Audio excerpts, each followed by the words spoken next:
जिस क्षेत्र ने शरद यादव और लालू प्रसाद यादव को बिहार के अव्वल दर्जे का नेता बनाया, बिहार के मधेपुरा लोकसभा सीट का इतिहास बड़ा स्वर्णिम अक्षरों में लिखा गया है। मधेपुरा लोकसभा क्षेत्र कभी लालू यादव तो कभी शरद यादव को सांसद में भेजते रहा है। मधेपुरा लोकसभा क्षेत्र कभी लालू यादव को बिहार के लाल बनाया तो कभी उन्हें मात भी दी।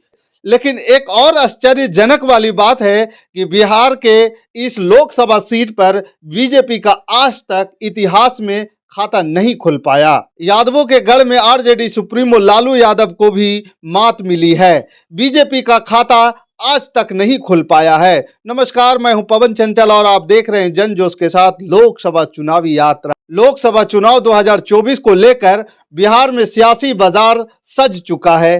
राजनीतिक पार्टियों ने चुनावी मंथन कर प्रदेश के सभी 40 सीटों पर जीत की रणनीति बनानी शुरू कर दी है। इस क्रम में आज हम आपको समाजवादी सियासत की प्रयोग भूमि मधेपुरा लोकसभा सीट का इतिहास और समीकरण बताने जा रहे हैं और ये भी बताएंगे कि इस लोकसभा सीट से इस बार कौन बाजी मारने वाला है। और ये बात मैं डंके की चोट पे बोलूंगा।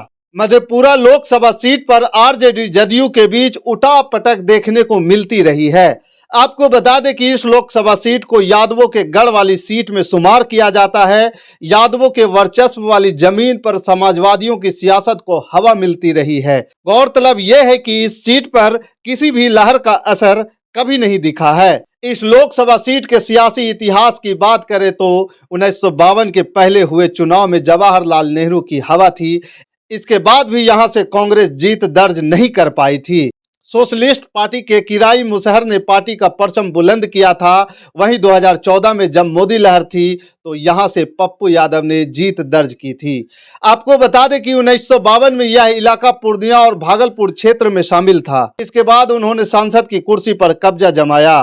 मधेपुरा लोकसभा सीट के नाम एक और रिकॉर्ड दर्ज है कि यहां से हमेशा ही यादव प्रत्याशियों ने जीत का परचम लहराया है।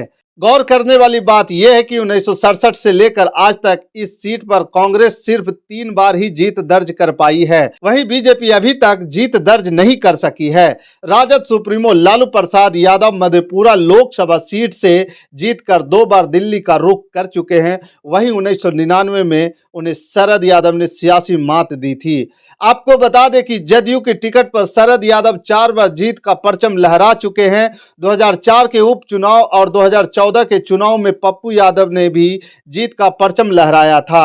2019 के लोकसभा चुनाव में जदयू की टिकट पर दिनेश चंद्र यादव ने राजद उम्मीदवार शरद यादव को सियासी मात दी थी। मधेपुरा लोकसभा सीट के मतदाताओं के गणित पर निगाह डाले तो 3,30,000 के करीब यादव हैं। 1,80,000 के करीब मुस्लिम मतदाता की तादाद है। इसके अलावा ब्राह्मण मतदाताओं की तादाद 1,70,000 के करीब है। इसके अलावा 1,10,000 के करीब राजपूत मतदाता हैं। वहीं मुसहर वोटर 1,08,000 के करीब हैं। वहीं दलित मतदाताओं की संख्या करीब 1,10,000 है। अगर कायस्थ मतदाताओं की बात करें तो उनकी जनसंख्या करीब 10,000 है। भूमिहार 5,000, कुर्मी मतदाता यहाँ करीब 65,000 हैं। कोयरी मतदाता की बात करें तो 60,000 के करीब हैं और धनुक मतदाताओं की बात करें तो यहाँ पे उनकी आबादी 60,000 के करीब है। अब देखना इस बार ये दिलचस्प होगा कि 2024 के लोकसभा चुनाव में इस सीट से कौन बाजी मारेगा। वैसे बात करें तो इंडिया गठबंधन बनाम एनडीए गठबंधन होगा यहाँ पे चुनाव। अगर इनकी ऐतिहासिक आंकड़ों पर बात करेंगे तो यहाँ पता चलेगा कि आरजेडी, कांग्रेस, जदयू सब एक साथ हो चुके हैं। सीपीआई भी इनके साथ आ चुकी है।